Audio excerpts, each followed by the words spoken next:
Ya, Assalamualaikum warahmatullahi wabarakatuh. Selamat siang. Ya, kita lanjut pada pertemuan kedua ya tentang asuhan keperawatan komunitas. Ya, jadi asuhan keperawatan komunitas ini sebenarnya sudah pernah didapatkan oleh mahasiswa D3 keperawatan yang saya tidak hafal nih, yang mahasiswa sekarang ini apakah dari D3 keperawatan semuanya pada lulusan 2020 atau 2019 ya, karena semenjak 2019 itu dari IPT memutuskan untuk menghapus mata ajar keperawatan komunitas di D3 keperawatan, karena ranahnya memang untuk satu keperawatan profesi ya. Jadi kalau ada yang dari tahun sebelumnya ya tentunya sudah tidak asing dengan yang namanya asuhan keperawatan komunitas. Tapi pada tahun yang lulusnya di 2019 dan 2020 ini menjadi suatu hal yang baru, karena perawat di dalam praktek keperawatan komunitas itu ada kewajiban untuk mengelola asuhan keperawatan komunitas yang selama menjalankan atau selama tugas ataupun praktek.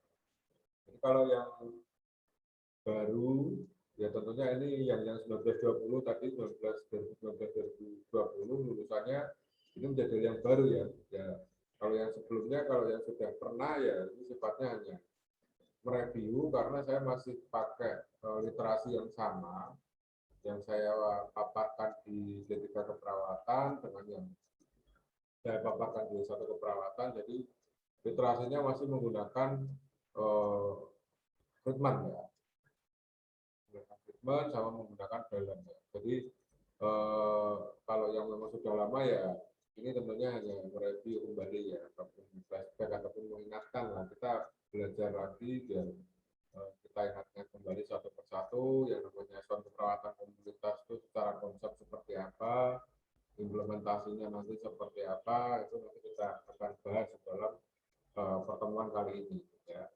Kemudian konsep dasar asuhan komunitas ini sebenarnya didasarkan pada teori dasar ilmu kesehatan masyarakat ya, yang di dalam teori dasar ilmu kesehatan masyarakat ini dikembangkan menjadi beberapa ilmu, yang mana ada ilmu keperawatan, kemudian ada ilmu kesehatan masyarakat, sama ilmu sosial ya.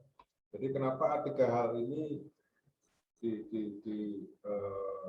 dipadukan ya menjadi sebuah konsep dasar pada asuhan keperawatan komunitas, karena di dalam keperawatan komunitas itu pada pengkajian data-data yang harus didapatkan itu tidak boleh ataupun terkait langsung dengan yang namanya ilmu kesehatan masyarakat dengan ilmu sosial ya. Dalam hal ini yang mulai dari ilmu sosial itu sendiri, kemudian dari demografis ya, kemudian dari kesehatan, yang kesehatan itu ya tentunya orientasinya pada ilmu keperawatan, sehingga teori dasar ilmu kesehatan masyarakat itu cukup untuk bekal ya mengelola asuhan keperawatan komunitas ya. Sehingga dikatakan sebagai sesuai dengan teori dasar ilmu kesehatan masyarakat karena terdiri dari tiga unsur keilmuan tadi, yang keperawatan, kesehatan masyarakat sendiri, serta sosial. Kemudian ilmu keperawatan ini ada konsep manusia, kemudian ada konsep kesehatan, konsep masyarakat, konsep keperawatan sendiri. Kemudian untuk ilmu kesehatan masyarakat ini ada epidemiologi konsep ya, atau data-data epidemiologi. Kemudian ada ketentuan di dalam menentukan statistik kesehatan, karena di dalam asuhan keperawatan komunitas ini nanti juga ada tabulasi data ya, karena kita mengkaji kemudian memaparkan berdasarkan data ya, jumlah dan lain-lain, yang itu akan dijadikan acuan ataupun orientasi untuk menentukan statistik kesehatan. Kemudian ada konsep puskesmas ya. Mas ini masuk di dalam ilmu kesehatan masyarakat. Kemudian ilmu sosial, ini ada latar belakang, ada norma, ada istiadat, pendidikan, ekonomi, agama, budaya. Yang ini pun juga nanti kita kaji di dalam pengajian keperawatan komunitas. Dan kita di dalam penata laksanaannya juga harus mempertimbangkan latar belakang masyarakat, dan norma dan peraturan yang berlaku di masyarakat itu seperti apa, adat istiadatnya bagaimana, tingkat pendidikan rata-rata di sebuah masyarakat itu seperti apa, itu menjadi dasar kita di dalam melakukan analisis baik mulai dari pengkajian sampai dengan implementasi. Ya. Kemudian ada faktor ekonomi, agama, dan budaya yang ada di masyarakat yang kita kelola.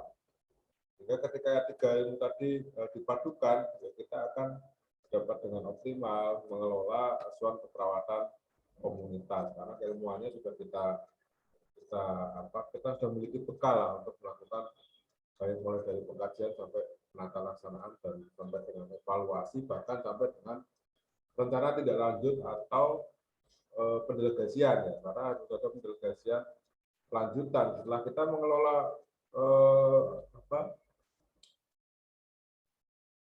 komunitas ataupun mengelola pasien di komunitas.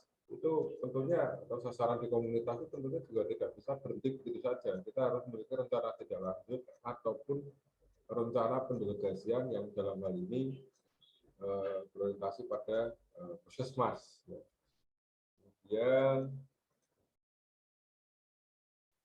sasaran keperawatan sudah saya jelaskan tadi ya. Jadi proses keperawatan ini khususnya komunitas ini merupakan metode ASKEP yang bersifat ilmiah, kemudian sistematis, dinamis, kontinu, kemudian berkesinambungan dalam rangka memecahkan masalah kesehatan dari klien sampai masyarakat yang dimulai dari pengkajian sampai evaluasi tindakan. Ini pun juga tentunya tidak bisa lepas dari dari ketentuan tadi di pertemuan pertama, yaitu yang namanya kemitraan atau relationship antara perawat ataupun petugas kesehatan dengan masyarakat. Nah, tujuannya di dalam proses keperawatan komunitas ini memperoleh hasil asuhan keperawatan komunitas yang bermutu, efektif, efisien, sesuai dengan permasalahan yang terjadi pada masyarakat yang relevan. Kemudian pada pelaksanaannya agar secara sistematis, dinamis, dan berkelanjutan sesuai dengan kebutuhan. Sehingga kalau kita yang mengelola, kita yang menentukan, kita yang memutuskan berdasarkan kemitraan dengan masyarakat, ini akan secara sistematis, dinamis, dan berkelanjutan dengan baik. Nah, kita melibatkan peran serta masyarakat. Apalagi kalau kita dengan masyarakat itu kita tidak bisa nih serta-merta kemudian kita jalankan sendiri implementasinya, harus melibatkan unsur-unsur yang berpengaruh positif di masyarakat, misalkan tokoh agama, tokoh masyarakat, yang tentunya akan ikut berkontribusi menjalankan ataupun membantu selama pengelolaan asuhan keperawatan komunitas. Kemudian meningkatkan status kesehatan masyarakat. Nah, fungsi asuh komunitas ini memberikan pedoman dan bimbingan bagi perawat dalam memecahkan masalah klien. Nah, kalau kita bicara tentang memecahkan masalah klien, tentunya kita kembali lagi merujuk pada sasaran, ya. Sasaran keperawatan komunitas itu jangan lupa ada 3. Yang pertama adalah petugas kesehatan, ya. Kemudian lingkungan terkait yang berpengaruh, jadi seperti tokoh agama, tokoh masyarakat, kemudian pemerintahan terkait di tingkat masyarakat tersebut, ya, kelurahan misalkan, sampai dengan masyarakat itu sendiri. Ya, masyarakat sendiri itu di breakdown lagi menjadi keluarga dan individu. Ya, jadi jangan melupakan sasaran pada asuhan keperawatan komunitas. Kemudian agar masyarakat mendapatkan pelayanan kesehatan yang optimal. Pelayanan kesehatan yang optimal itu tentunya kita mempertimbangkan berbagai aspek ya, aspek dari sisi kuantitas ataupun kualitas. Karena kalau hanya mempertimbangkan dari sisi kuantitasnya saja, tidak mempertimbangkan dari sisi kualitasnya saja, ini sebenarnya tidak optimal. Ini tidak optimal karena tidak tercapai.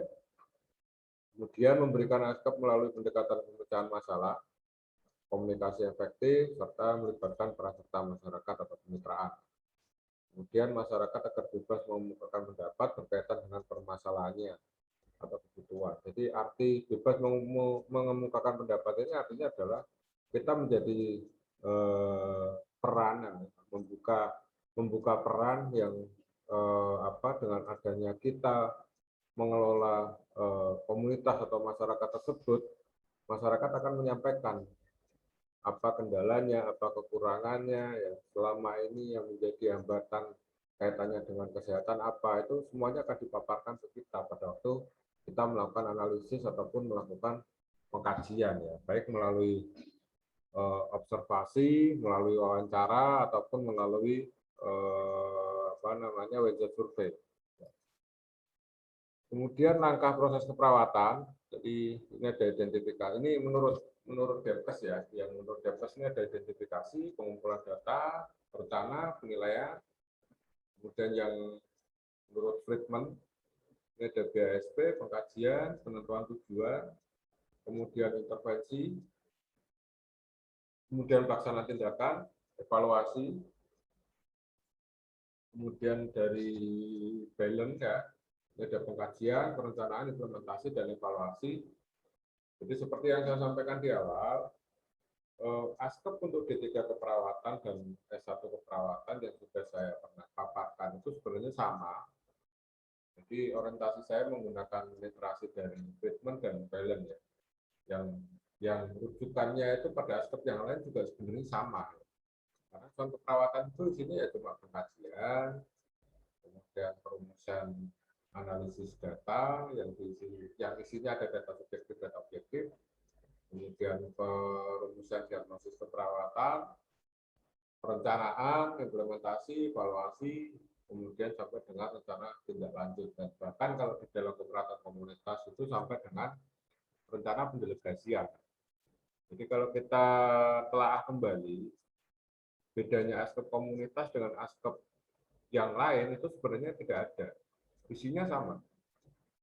Isinya sama. Tetapi bagaimana cara mendapatkan data, kemudian bagaimana cara implementatifnya, itu yang hanya sedikit berbeda dengan yang namanya aspek yang lain.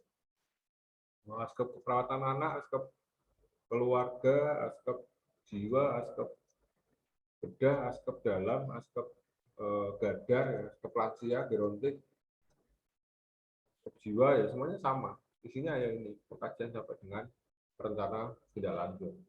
Nah ini saya lebih contoh menggunakan literasi pada balance sama treatment, sehingga esensinya masih sama antara yang D3 dengan yang S1. Kemudian pengkajian.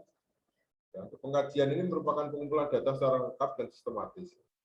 Nah, data-data ini adalah data fisiologis, psikologis, ya, sosial ekonomi, spiritual, lingkungan. Kemudian ada 5 tahap kegiatan dalam sebuah pengkajian. Ya. Ada pengumpulan data, pengolahan data, analisa data, perumusan diagnosis, ya, sampai dengan prioritas masalah. Dan di dalam prioritas masalah ini yang nanti ada ketentuan yang beda. Kalau di dalam aspek yang lain, selain di aspek komunitas, itu ada ketentuan menggunakan kebutuhan dasar manusia ya, sebagai critical thinking di dalam memutuskan diagnosa keperawatan yang utama. Tetapi kalau di dalam asuhan keperawatan komunitas ini mirip-mirip dengan aspek keluarga juga. Jadi ada cara ataupun ada mekanisme yang harus dilakukan untuk merumuskan yang namanya diagnosa keperawatan. Dan ketentuannya itu berdasarkan bobot nanti. Jadi kita ukur satu persatu sehingga berdasarkan ukuran tersebut menjadi sebuah prioritas pada diagnosa keperawatan yang kita angkat. Dari dalam pengkajian ini ada proses-proses yang harus dilewati. Yang pertama adalah wawancara. Di wawancara ini tadi sudah saya sampaikan juga di awal, tidak hanya pada masyarakat yang menjadi sasaran saja, tetapi sasaran yang lain juga harus diwawancara. Petugas kesehatan, kemudian pemerintahan setempat, tokoh agama, tokoh masyarakat, itu juga harus kita lakukan wawancara. Ya. Karena apa? Karena ini juga bentuk validasi sebenarnya. Jangan-jangan apa yang disampaikan masyarakat karena ada hambatan ketidaktahuan pada beberapa kebijakan yang memang masyarakat itu tidak tahu. Kita bentuk validasinya ya koordinasi ataupun atau wawancara dengan pemerintahan setempat, ya, pemerintahan daerah setempat ataupun dalam hal ini Pak Lurah ya, bisa Pak Lurah, bisa sekretaris desa misalkan, atau bahkan sampai dengan kecamatan juga diperbolehkan. Sehingga data-data yang kita gali, data-data yang kita dapatkan ini merupakan data-data yang valid dan sinkron atas apa yang disampaikan oleh pemerintah itu sendiri, pemerintah setempat itu sendiri dengan masyarakat. Ya. Sama juga di dalam pelibatannya, itu bisa juga kita melibatkan unsur pemuda ya, atau unsur karang taruna. Itu bisa kita libatkan juga di dalam proses awal, yaitu proses wawancara. Kemudian lanjut pada wujud survei atau observasi. Ini biasanya bentuk fisiknya adalah dokumentasi. Ya. Boleh foto, boleh video, boleh bukti-bukti yang mendukung. Jadi kalau misalkan mahasiswa mengangkat tentang masalah hipertensi misalkan, ya bukti-bukti yang mendukung apa? Oh ternyata ada foto-foto nelayan, misalkan baru pulang dari melaut misalkan. Karena yang dikelola adalah area pesisir pantai ya, sehingga apa yang dikonsumsi masyarakat pesisir pantai itu juga asin misalkan, sering konsumsi asin, itu kan juga pengaruh. Atau mahasiswa mengangkat tentang masalah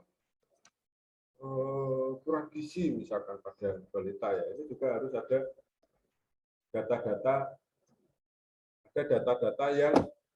data-data yang mendukung terkait dengan kondisi itu. Nah, data-data yang mendukung itu harus dituangkan juga di dalam acuan keperawatannya. Bentar ya.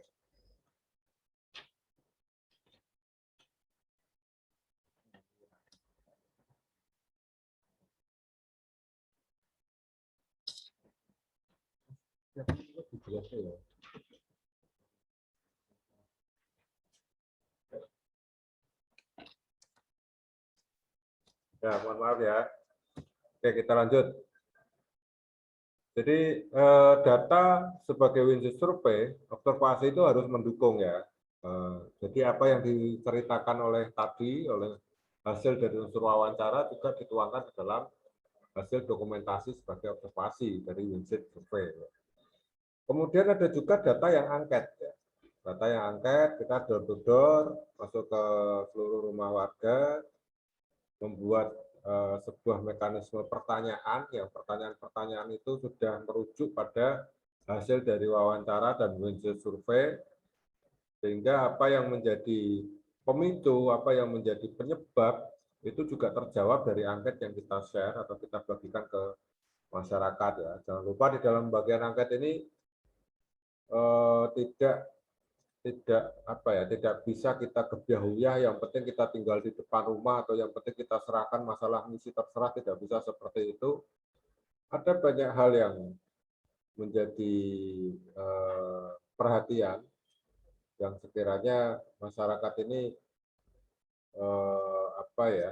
variatif ya, dari tingkat pendidikan dan lain sebagainya yang harus kita lihat case by case ya. Tidak semua masyarakat bisa kita colke ya, tidak semua keluarga bisa kita colke. Yang penting ya udah, yang penting diisi, itu juga nggak bisa, karena ada beberapa warga ataupun ada beberapa keluarga yang harus kita dampingi di dalam pengisian. Sehingga harapannya ketika kita dampingi, kita mendapatkan data yang objektif ya, karena sudah kita bantu untuk memberikan edukasi ataupun pengertian terkait dengan pertanyaan-pertanyaan ataupun ketentuan-ketentuan yang harus diisi pada angket yang kita bagi. Kemudian pemeriksaan fisik ini dilakukan secara head to toe, ya, pemeriksaan fisik. Tentunya juga pemeriksaan fisik ini sebenarnya tidak semua aspek komunitas harus ada pemeriksaan fisik, tetapi di sini tetap saya munculkan mengingat bahwasannya keperawatan komunitas ini di breakdown lagi menjadi dua aspek ya. Yang pertama adalah asuhan keperawatan kelompok khusus dan asuhan keperawatan pada kelompok institusi. Jadi yang kelompok khusus ini ya kita boleh nih menentukan asuhan komunitas misalkan di sebuah wilayah ya kita tentukan berdasarkan diagnosa medis misalkan. Berdasarkan keperawatan komunitas pada penderita hipertensi di lingkungan di desa A misalkan, itu kelompok khusus. Nah itu harus ada pemeriksaan fisik secara head to toe. Sama juga sebagai contoh asuhan keperawatan di panti atau di unit rehabilitasi sosial Weningwardoyo Ungaran, misalkan itu juga menjadi kelompok khusus, tapi kelompok khusus di tingkat instansi ya, sehingga ketika kelompok khusus di tingkat instansi dan kelompok khusus pada diagnosa medis yang secara spesifik ditentukan, itu harus dilakukan pemeriksaan fisik secara head to toe. Kemudian ada pertemuan atau yang sering disebut sebagai musyawarah warga atau yang sering disebut juga sebagai musyawarah masyarakat desa MMD ya. Sehingga di pertemuan inilah yang kita nanti akan manfaatkan sebagai momen untuk mulai dari perkenalan, penyampaian hasil pengkajian, penyampaian perencanaan, pelaksanaan implementasi, penyampaian hasil dan evaluasi ya, sampai dengan penyampaian rencana tindak lanjut ini dipaparkan di dalam musyawarah dengan warga atau pertemuan dengan warga ya.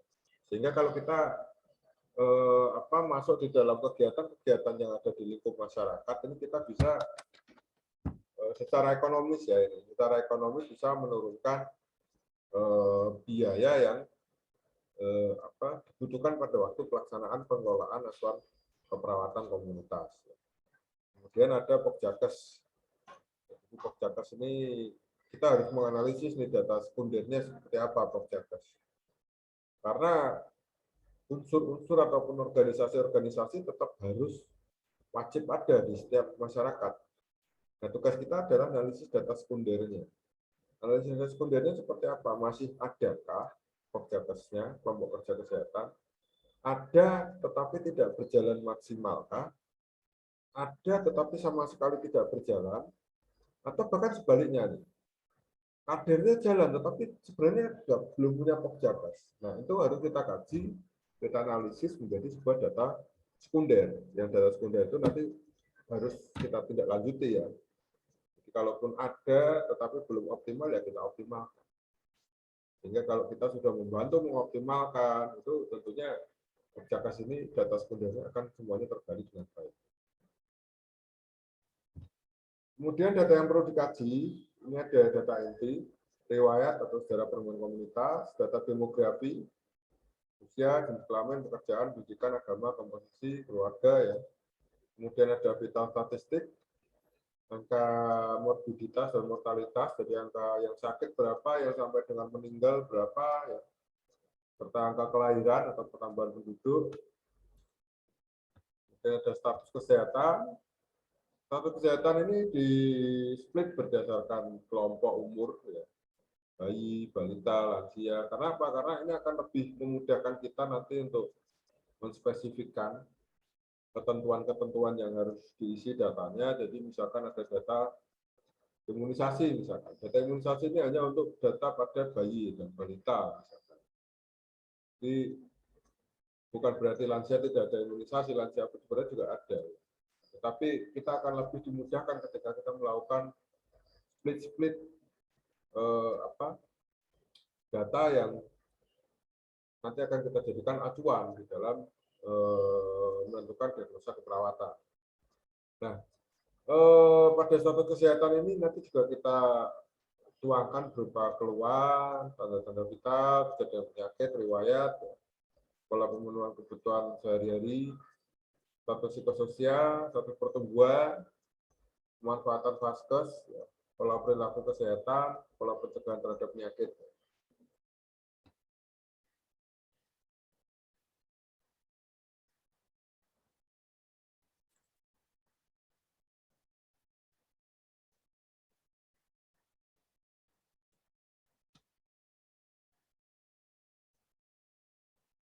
Kemudian lingkungan fisik. Nah, ini contoh dokumentasi tadi ya. Ada luas bangunan, jenis bangunan, bentuk, atap rumah, dinding, lantai, ventilasi, ya, pencahayaan, itu dikaji. Jadi ini sama juga dengan mirip dengan asuhan keperawatan keluarga pada pengkajian lingkungan. Kemudian sanitasi, penyediaan air bersih, air minum, ya kaitannya dengan drainase yang ada di lingkungan seperti itulah. Sebenarnya seperti apa sih? Sehat apa tidak, memenuhi syarat minimal apa tidak, itu kita kaji. Ya karena banyak rumah-rumah yang mungkin kalau di desa rumahnya itu satu dengan rumah yang lain jaraknya jauh ya, tetapi dari sisi pembuangan, ya mulai dari septic tank, kemudian tempat sampah, kemudian penempatan kandang, itu yang memang harus kita perhatikan lagi. Jadi kalau di desa itu tidak sedikit yang kandangnya itu di depan, ya. Atau di dekat ruang tamu itu juga ada yang seperti itu. Nah inilah hal-hal yang menjadi PR kita nih, di dalam atau pada waktu melakukan pengelolaan asuhan keperawatan komunitas. Kemudian fasilitas, kemudian kondisi batas wilayah, batas wilayah kelolaan. Kalau kelolaannya desa ya berarti batas wilayah desa. Kalau kelolaannya RW ya berarti batas wilayah kelolaan RW. Sehingga kalau batas kelolaan wilayah RW ini sudah kita tahu. Kalau RW mungkin kita harus meraba-raba sendiri ya, harus meraba-raba sendiri ya. Tetapi kalau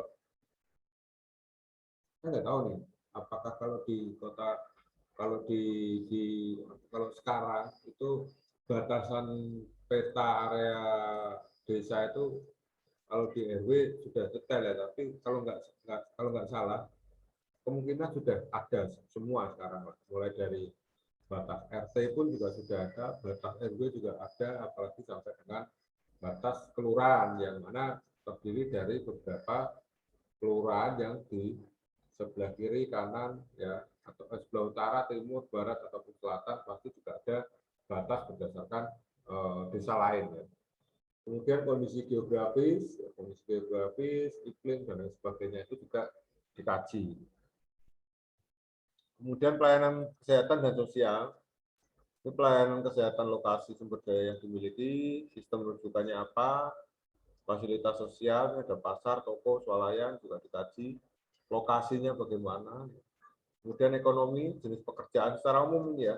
Nah, data-data ini bisa diambil atau bisa dituangkan di dalam penyebaran angket. Sehingga kita bisa dengan mudah melakukan tabulasi dan melakukan rata-rata atau penghitungan secara statistik. Kemudian keamanan dan transportasi, keamanannya disendirikan, transportasinya disendirikan, politik dan pemerintahan, ya, sistem pengorganisasian, kelompok organisasi, peran serta masyarakat itu seperti apa nih? Nah, kalau peran serta masyarakatnya aktif ya, baik dari sisi kemitraan, dalam hal ini adalah kader ataupun masyarakat menjadi masyarakat yang vokal ya, itu akan sangat membantu. Tapi kalau masyarakatnya justru tidak vokal, kemudian justru banyak perilaku-perilaku yang menyimpang di dalam sebuah masyarakat itu, yang mungkin tidak sesuai dengan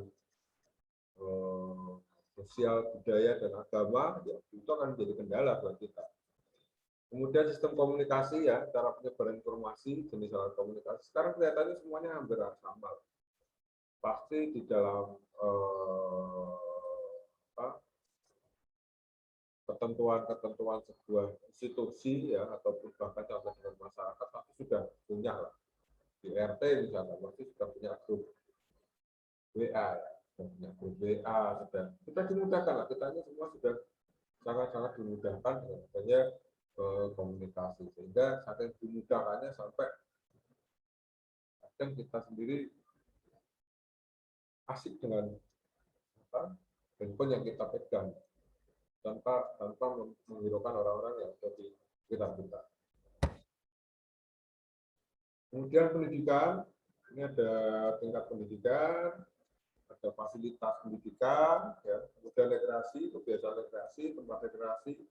Ya ini memang di rekreasi saya contohkan orang yang lagi ini ya, lagi sama keluarga atau komunitas di suatu tempat dengan air yang banyak ya, jadi bisa bermain perahu di situ. Tetapi orientasi rekreasi bukan serta merta itu. Kalau dari psikologis itu kebutuhan psikologis ya, pemenuhan kebutuhan psikologis, rekreasi bukan hanya ataupun serta merta pada naik perahu atau di tempat lokasi wisata enggak, tetapi juga keintiman berkomunikasi di dalam sebuah keluarga pada waktu-waktu tertentu itu juga dikatakan sebagai rekreasi. Jadi diskusi dengan masyarakat, diskusi dengan keluarga, nonton TV bareng dengan keluarga, ya meluangkan waktu makan bareng dengan keluarga, ya itu juga masih masuk di dalam ketentuan di dalam rekreasi yang dilakukan oleh sebuah keluarga. Kemudian data, jenis data. Ini data subjektif. Ini mengisi tentang keluhan yang dirasakan oleh klien, keluarga, dan masyarakat secara lisan. Kemudian data objektif, ya melalui pemeriksaan, pengamatan, dan pengukuran. Nah, sumber data ini ada data primer. Ini diperoleh secara langsung kepada masyarakat, yaitu melalui pengkajian tadi, wawancara, ya. Kemudian data sekunder diperoleh dari sumber lain, misal kelurahan, puskesmas. Ya. Nah, data-data inilah yang nanti kita padukan, ya.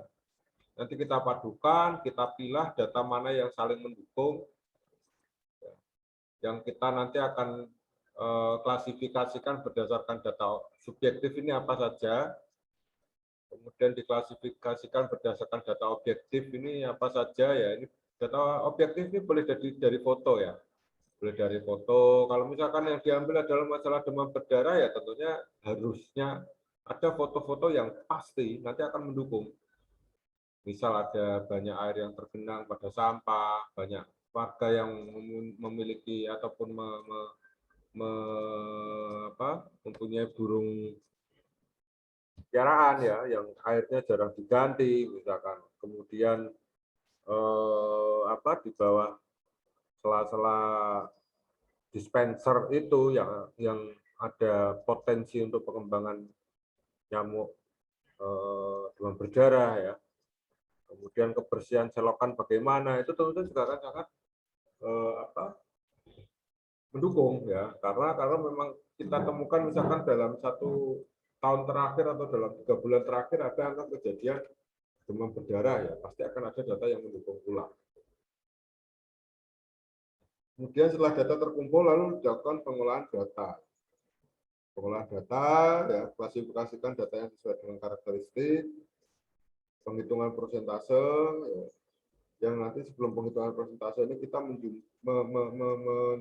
menyesuaikan ataupun menentukan jumlah N yang kita kelola berdasarkan kondisi geografis lingkungan yang kita kelola. Kalau batasannya adalah 1 kelurahan, ya berarti kita cuma harus mengkaji nih, door to door ke kelurahan, semua warga yang di kelurahan yang ditentukan tersebut. Sehingga apa? Terjadi trust relationship juga dengan masyarakat, karena kita door to door. Ya. Dulu saya praktek 3 bulan itu, 2 minggu itu hanya khusus untuk melakukan pengkajian dengan metode penyebaran angket. Karena dengan cara penyebaran angket ini kita bisa dengan mudah menggali, menganalisis, kemudian menjadikan data-data itu sebagai data dasar ataupun sebagai data sumber. Jadi kelebihannya di situ. Nah, setelah analisa data ini terkumpul, barulah kita melakukan MW2. MW2 ini adalah musyawarah warga 2, yaitu atau pertemuan kedua dengan warga. Yang pertama tadi kan perkenalan. Yang kedua perkenalan, yang kedua ini adalah pemaparan dari hasil pengkajian.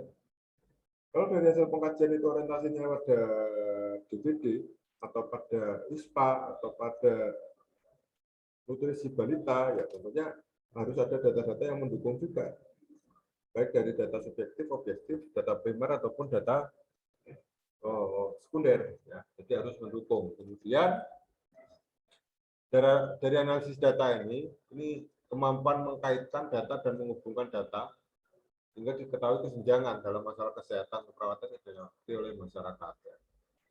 Analisa datanya seperti apa dulu. Sehingga kalau analisa datanya sudah dituangkan di kolom analisis data, kita baru akan melakukan tindak lanjut ataupun langkah selanjutnya, yaitu melakukan apa? Skala prioritas masalah yang harus diangkat atau yang dijadikan sebagai masalah utama. Ya.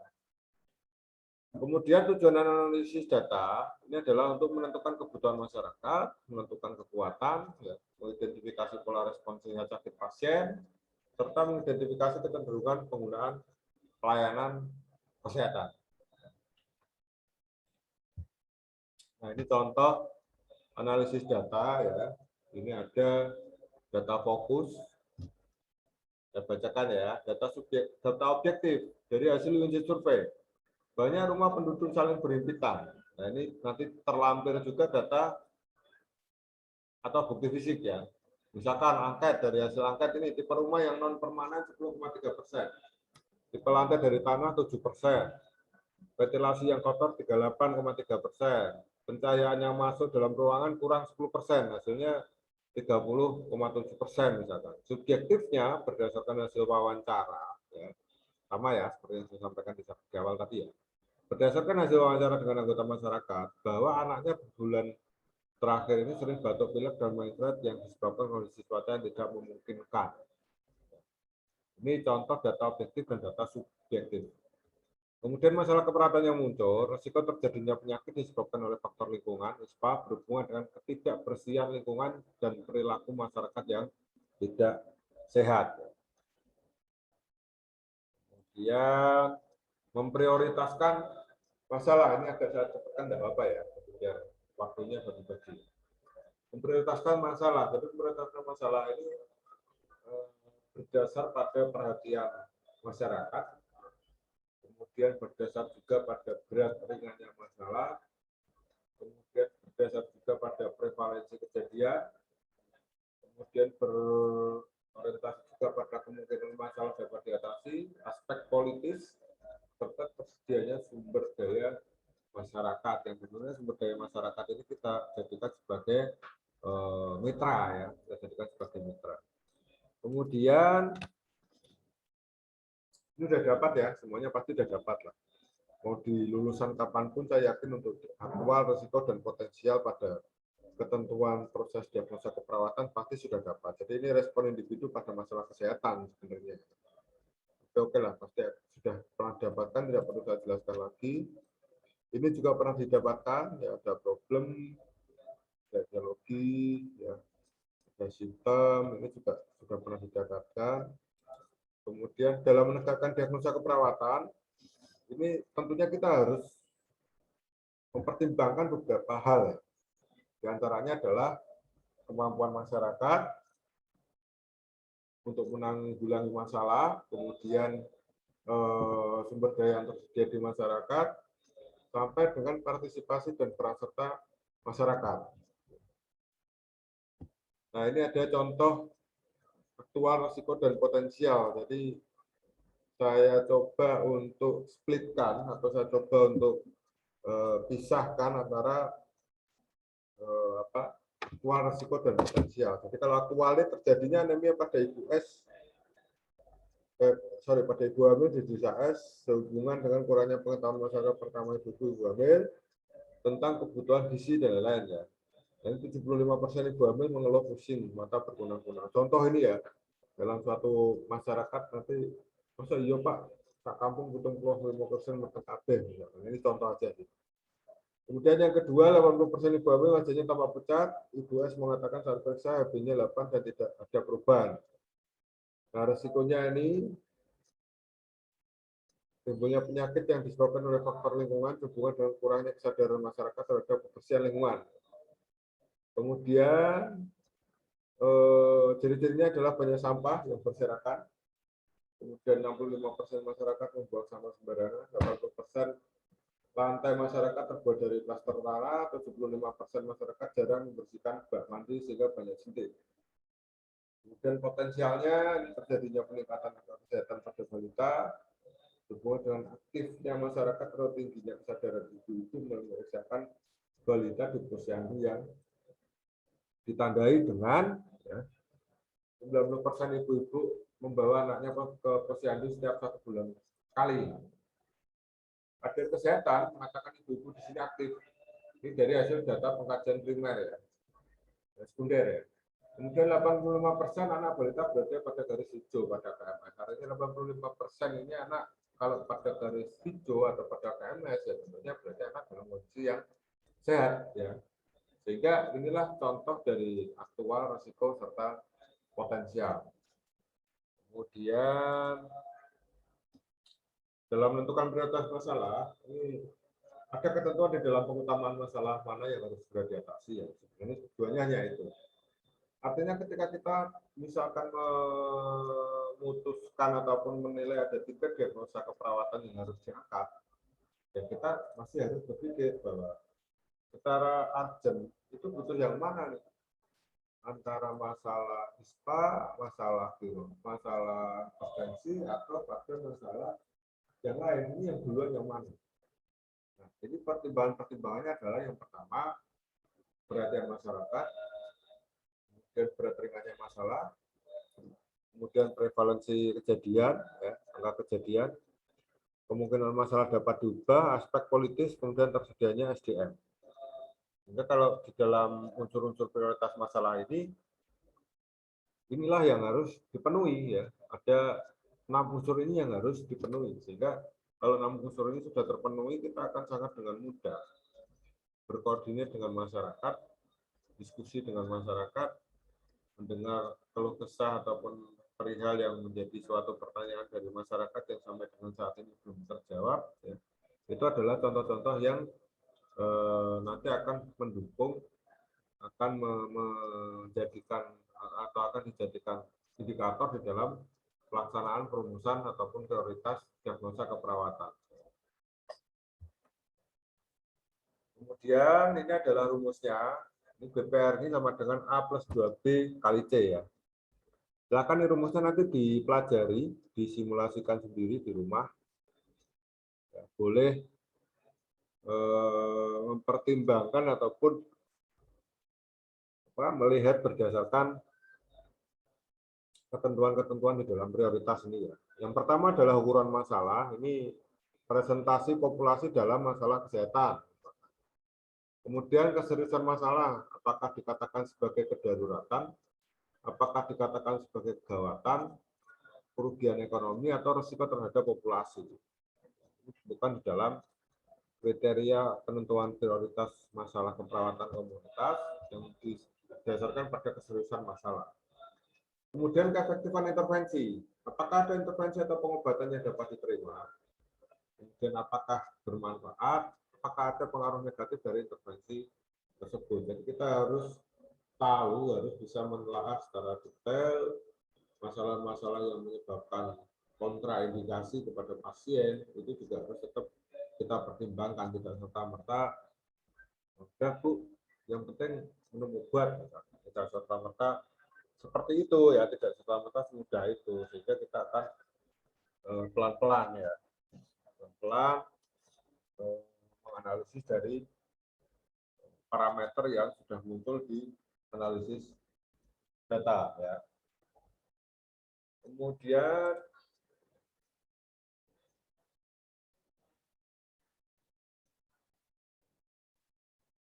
scoring ya, scoring ukuran masalah ini ada persentase populasi ini adalah 25%. Di awalnya tadi ini ya, awalnya ada ini kriteria parameter, karena ini harus diperhatikan, tidak harus dihafalkan lah. Kalaupun kalau soal keluar biasanya saya tambahkan rumusnya biasanya, karena untuk menghafal ini terlalu banyak ya. Ada yang lebih penting untuk dihafalkan. Contoh misalkan anatomi fisiologi itu jauh lebih penting untuk dihafalkan daripada ini. Tetapi saya mewajibkannya adalah paham. bagaimana cara menghitung, bagaimana cara menentukan, bagaimana cara mengklasifikasikan, ya, bagaimana cara menyampaikan hasil itu mahasiswa wajib paham. Nggak harus hafal tetapi wajib paham. Ya. Kemudian ini scoring. Kalau presentasi populasinya 25% pada data yang dibahas, ya berarti nilainya adalah 9/10. Kalau 10 sampai 24 berarti 8 sampai dengan 7 ya, 7 atau 8. 1 sampai 9,9, 5, 6, 5 atau 6. 1 sampai 0,9, 3 atau 4. Kurang dari 0,01% yaitu 2:1. Ya. 1 sampai dengan 2. Kemudian scoring keseriusan, ya, saya ulangi lagi ya. Kalau ini adalah scoring ukuran. Kalau ini adalah scoring keseriusan. Nah, ini. Yang pertama tadi adalah scoring ukuran ini. Sekarang kita bahas tentang scoring tentang keseriusan masalah. Ya, keseriusan masalah. Nah, ini sangat serius nih 9 sampai 10. Serius 6 sampai 8, cukup serius 3 sampai 5. Tidak serius 0 sampai dengan 2. Nah, inilah yang pada scoring keseriusan masalah yang nanti akan kita masukkan di dalam include penghitungan scoring prioritas masalah. Nah, ini masuk scoring keefektifan intervensi. Iya, yang paling bawah ya. Nah, ini.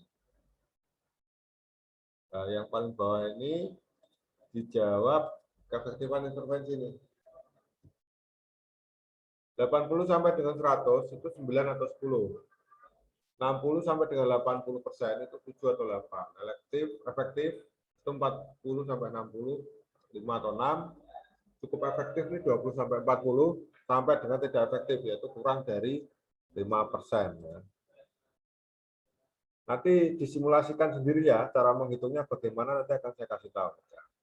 Tim perencanaan harus mencakup tujuan yaitu SMART, specific, measurable, feasible, realistic, ya, time, sustainable. Ini sudah ada pasti di pembelajaran sebelumnya. Kemudian ada rencana tindakan yang akan dilaksanakan. Jadi rencana tindakan yang akan dilaksanakan ini melibatkan peran serta masyarakat, kemudian tujuan yang dicapai, sumber daya masyarakat, terjangkau lapisan masyarakat, memenuhi kebutuhan yang dirasakan oleh masyarakat. Kemudian kriteria hasil untuk menilai suatu pencapaian tujuan yang dituangkan di dalam intervensi. Jadi di intervensi itu ada tujuan umum, tujuan khusus, ya, kriteria hasil, ya. Kemudian cara hasil, ya, atau kapan pelaksanaan. Ya. Itu ada nanti disusun sebuah dokumen yang namanya POA. Nah, POA inilah yang kita jadikan sebagai dasar untuk melakukan implementasi kepada